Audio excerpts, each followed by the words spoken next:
be forever on fire. ಲೋಕಸಭೆ ಚುನಾವಣೆಗೆ ಸೇವೆ ಸಲ್ಲಿಸಿದ ಗೃಹ ರಕ್ಷಕರಿಗಿಲ್ಲ ವೇತನ. ಧಾರವಾಡದಲ್ಲಿ ಗೃಹ ರಕ್ಷಕರು ನಿತ್ಯವೂ ಕೂಡ ಕಚೇರಿಗೆ ಅಲಿಯುವಂತ ಸ್ಥಿತಿ ನಿರ್ಮಾಣ ಆಗಿದೆ. ಚುನಾವಣೆ ವೇಳೆ ಭದ್ರತೆಗಾಗಿ ನಿಯೋಜನೆಗೊಂಡಿದ್ದಂತ ಗೃಹ ರಕ್ಷಕರಿಯರು ಮಾರ್ಚ್ 16ರಿಂದ ಮೇ 7ರವರೆಗೆ ಚೆಕ್ ಪೋಸ್ಟ್ ಭದ್ರತೆಗೆ ನಿಯೋಜನೆ ಮಾಡಲಾಗಿತ್ತು. ಗೃಹ ರಕ್ಷಕರಿಗೆ ಇನ್ನೂ ಕೂಡ ವೇತನವನ್ನೇ ನೀಡಿಲ್ಲ ಅಬಕಾರಿ ಇಲಾಖೆ.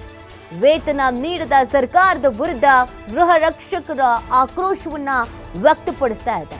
ನೋಡಿ, ಮಾರ್ಚ್ 16ರಿಂದ ಮೇ 7ರವರೆಗೂ ಕೂಡ ಚೆಕ್ ಪೋಸ್ಟ್ ನಲ್ಲಿ ಭದ್ರತೆಗೆ ಅಂತ ನಿಯೋಜನೆ ಮಾಡಿದ್ರು. ಈಗ ಎಲೆಕ್ಷನ್ ಡ್ಯೂಟಿ ಮಾಡೋ ಅನೇಕ ಮಂದಿಗೆ ಈ ತರ ಮಾಡ್ತಾರೆ. ಕಳೆದ ಬಾರಿ ಕೂಡ ನಿಮಗೆ ನೆನಪಿರಬಹುದು, ಮಂಗಳೂರಿನಲ್ಲಿ ಈ ಕ್ಯಾಬನ್ನ ಓಡಿಸಿದ್ರಲ್ಲ ಎಲೆಕ್ಷನ್ಗೆ ಅಂತ, ಅವ್ರಿಗೆ ದುಡ್ಡೇ ಕೊಟ್ಟಿರಲಿಲ್ಲ.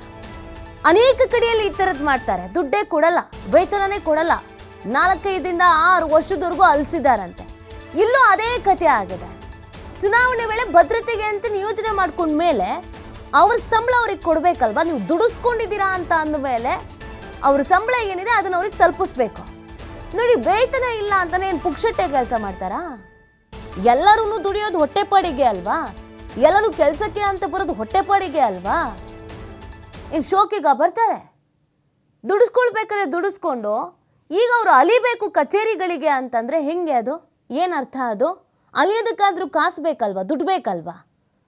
ನೀವು ಎಲೆಕ್ಷನ್ ಡ್ಯೂಟಿ ಮಾಡಿಸ್ಕೊಂಡಿದ್ದೀರಾ ಅಂತ ಅಂದಮೇಲೆ ಅವರ ಹಣ ಅವ್ರಿಗೆ ಕೊಡಿ. ಯಾಕೆ ಅಧಿಕಾರಿಗಳಿಗೆ ಇದು ಗೊತ್ತಿಲ್ವಾ? ಅಧಿಕಾರಿಗಳ ಗಮನದಲ್ಲಿ ಇಲ್ವಾ? ಇಲಾಖೆಯವರು ಏನು ಕಣ್ಮುಚ್ಚಿ ಕೂತಿದ್ದಾರಾ? ಸರ್ಕಾರದ ಗಮನಕ್ಕೆ ಬಂದಿಲ್ವಾ? ಯಾವ್ಯಾವ ಯೋಜನೆ ಅಂತೆ, ಆ ಯೋಜನೆ ಅಂತೆ, ಈ ಯೋಜನೆ ಅಂತೆ, ಅದರಲ್ಲಿ ಇಷ್ಟು ದುಡ್ಡಂತೆ, ಅಷ್ಟು ದುಡ್ಡಂತೆ ಬಿಡುಗಡೆ ಮಾಡೋದಂತೆ, ಜನರಿಗೆ ಉಪಯೋಗ ಆಗಲಿ ಅಂತೆ.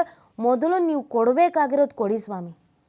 ನೀವು ದುಡಿಸ್ಕೊಂಡಿದ್ದೀರಾ ಅಂದಮೇಲೆ ಅದನ್ನು ಕೆಲಸ ಏನು ಮಾಡಿದ್ದಾರೆ ಅದಕ್ಕೆ ತಕ್ಕಂತೆ ಅವ್ರ ಸಂಬಳ ಕೊಡಬೇಕು. 2-3 ತಿಂಗಳ ಸಂಬಳ ಇಲ್ಲ ಅಂತಂದರೆ ಅವ್ರ ಮನೆ ಪರಿಸ್ಥಿತಿ ಏನು ಒಬ್ಬಂಟಿಗಳಿರ್ತಾರಾ? ಮಕ್ಕಳು ಸ್ಕೂಲ್ ಫೀಸ್ ಕಟ್ಟೋದಿರುತ್ತೆ, ಊಟ ಬಟ್ಟೆದು ನೋಡ್ಕೋಬೇಕಾಗಿರುತ್ತೆ, ವಯಸ್ಸಾಗಿರೋ ತಂದೆ ತಾಯಿ ಮನೇಲಿ ಇರ್ತಾರೆ, ಹಾಸ್ಪಿಟ್ಲು ಖರ್ಚು ಅಂತ ಇರುತ್ತೆ. ಎಲ್ಲಿಂದ ತರ್ತಾರೆ ದುಡ್ಡು? ಎಲ್ಲಿಂದ ತರ್ತಾರೆ? ಅವ್ರ ಹತ್ರ ದುಡ್ಡಿದ್ದಿದ್ರೆ ಕೆಲಸಕ್ಕೆ ಯಾಕೆ ಬರ್ತಿದ್ರು ಅವರು? ಇದೀಗ ಮನವಿ ಮಾಡ್ತಾ ಇದ್ದಾರೆ, ದಯವಿಟ್ಟು ನಮ್ಮ ಸಂಬಳ ನಮಗೆ ಬೇಕು ಅಂತ ಕೇಳ್ಕೊಳ್ತಾ ಇದ್ದಾರೆ. ಆಕ್ರೋಶವನ್ನು ವ್ಯಕ್ತಪಡಿಸ್ತಾ ಇದ್ದಾರೆ. ಸಾಕಷ್ಟು ಬಾರಿ ಕಚೇರಿಗೂ ಹೋಗಿ ಬಂದಿದ್ದಾರೆ. ಅಲ್ದು ಸಾಕಾಗಿ ಹೋಗಿದೆ. ಇದಕ್ಕೆ ಸಂಬಂಧಪಟ್ಟಂಥವ್ರು ಯಾರು ಇದ್ರ ಬಗ್ಗೆ ತಲೆ ಕೆಡಿಸ್ಕೊಳ್ತಾ ಇಲ್ಲ. ಏನು ಮಾಡೋದು ಅಂತ ಗೊತ್ತಾಗದೆ ಇದೀಗ ಒಂದು ಪತ್ರವನ್ನು ಕೂಡ ಸಲ್ಲಿಕೆ ಮಾಡಿದ್ದಾರೆ. ನೋಡಿ, ಧಾರವಾಡದಲ್ಲಿ ಈ ಥರ ಆಗಿರೋದು. ಚುನಾವಣೆ ವೇಳೆ ಭದ್ರತೆಗೆ ಅಂತ ನಿಯೋಜನೆ ಮಾಡ್ಕೊಂಡಿದ್ದಾರೆ. ಇವಾಗ ಮತ್ತಷ್ಟು ಮಾಹಿತಿಯನ್ನು ನೀಡ್ತಾರೆ ನಮ್ಮ ಪ್ರತಿನಿಧಿ ಯಲ್ಲಪ್ಪ. ಈಗ ಕೆಲಸ ಮಾಡಿದ್ದಾರೆ ಅಂತ ಅಂದಮೇಲೆ ಅವ್ರ ಸಂಬಳ ಅವ್ರು ಕೇಳ್ತಾರೆ, ಮತ್ತು ಕೊಡಬೇಕಾಗಿರೋದು ಕರ್ತವ್ಯ ಧರ್ಮ. ಏನು ಅಧಿಕಾರಿಗಳ ಗಮನಕ್ಕೆ ಇದು ಬಂದಿಲ್ವೋ ಅಥವಾ ಏನು ಗೊತ್ತಿಲ್ಲದಿರೋ ಥರ ಆಡ್ತಾ ಇದ್ದಾರೋ? ನೀತಿ ಇಲ್ಲಿ ಅಂದ್ರೆ ದುಡಿದು ಅಂದ್ರೆ ಜೀತ ಪದ್ಧತಿ ಇನ್ನೂ ಜೀವಂತ ಇದೆ ಅನ್ನೋದಕ್ಕೆ ಇದೊಂದು ಇಲ್ಲಿ ಸಾಧಾರಣ ಉದಾಹರಣೆ. ಯಾಕಂದ್ರೆ ಇಲ್ಲಿ ಹೋಮ್ ಗಾರ್ಡ್ಸ್ ಅಲ್ಲಿ ಒಂದ್ ಕಡೆ ಅಂತಂದ್ರೆ 8ರಿಂದ 10 ಗಂಟೆಗಳ ಕಾಲ ಅಂದ್ರೆ ಮಳೆ ಬಿಸಿಲು ಏನಂದ್ರೆ ಕಳೆದ ಲೋಕಸಭಾ ಚುನಾವಣೆಯ ಅವಧಿಯಲ್ಲಿ ಅಂತಾರೆ ಕರ್ತವ್ಯ ನಿರ್ವಹಿಸ್ತಾರೆ. ಅದು ಏನು ಅಂತಂದ್ರೆ ಮಾರ್ಚ್ 16ರಿಂದ ಮೇ 7ರವರೆಗೆ ಸೇರಿದಂತೆ ಒಟ್ಟು ರಾಜ್ಯದಂತ ಕೇವಲ ಅದು ಸಮಸ್ಯೆ ಇರೋದು ಧಾರವಾಡ ಜಿಲ್ಲೆಯಲ್ಲಿ ಅಷ್ಟೇ ಸಮಸ್ಯೆ ಅಲ್ಲ, ರಾಜ್ಯದಂತಹ ಈ ಒಂದು ಸಮಸ್ಯೆ ಇದೆ. ಅವರೆಲ್ಲರೂ ಇಲ್ಲಿ ಅಂದ್ರೆ 2 ತಿಂಗಳ ಕಾಲ ಇಲ್ಲಿ ಅಂತಂದ್ರೆ ಅಬಕಾರಿ ಅಕ್ರಮ ತಡೆಯಲು ರಾಜ್ಯದಂತಹ ಗೃಹ ರಕ್ಷಣಾ ಇಲ್ಲಂದ್ರೆ ಕೆಲಸಕ್ಕೆ ನಿಯೋಜನೆ ಮಾಡಲಾಗಿತ್ತು. ಆ ನಿಯೋಜನೆ ಮಾಡಿದಂತಹ ರಾಜ್ಯದಂತಹ 1545 ಇಲ್ಲಿ ಅಂದ್ರೆ ಗೃಹ ರಕ್ಷಕರನ್ನ ಇಲ್ಲಂದ್ರೆ ಕರ್ತವ್ಯಕ್ಕೆ ನೇಮಕ ಮಾಡಿಕೊಳ್ಳಲಾಗಿತ್ತು.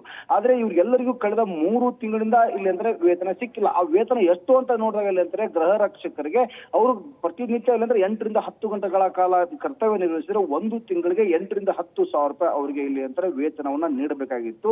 ಈ ಸಂಬಂಧಪಟ್ಟಂಗೆ ಅಬಕಾರಿ ಇಲಾಖೆ ಇಲ್ಲಿ ಅಂದ್ರೆ ಸರ್ಕಾರಕ್ಕೆ ಒಂದು ಪತ್ರ ಬರೀತೆ, ಇದಕ್ಕೆ ನಮಗೆ ವೇತನ ಕೊಡಿ ಅಂತೇಳಿ. ಇಲ್ಲಿವರೆಗೂ ಸಹಿತ ಸರ್ಕಾರ ಈ ಬಗ್ಗೆ ಎಚ್ಚೆತ್ತುಕೊಂಡಿಲ್ಲ. ಈ ಒಂದು ಈಗಾಗಲೇ ಅಂತಾರೆ ಏನು ಗೃಹ ರಕ್ಷಕರು ಇದ್ದಾರೆ, ಆ ಗೃಹ ರಕ್ಷಕರಿಗೆ ವೇತನ ನೀಡುವಂತಹ ಕೆಲಸಕ್ಕೆ ಇಲ್ಲಿ ಅಂದ್ರೆ ಕೈ ಹಾಕಿಲ್ಲ.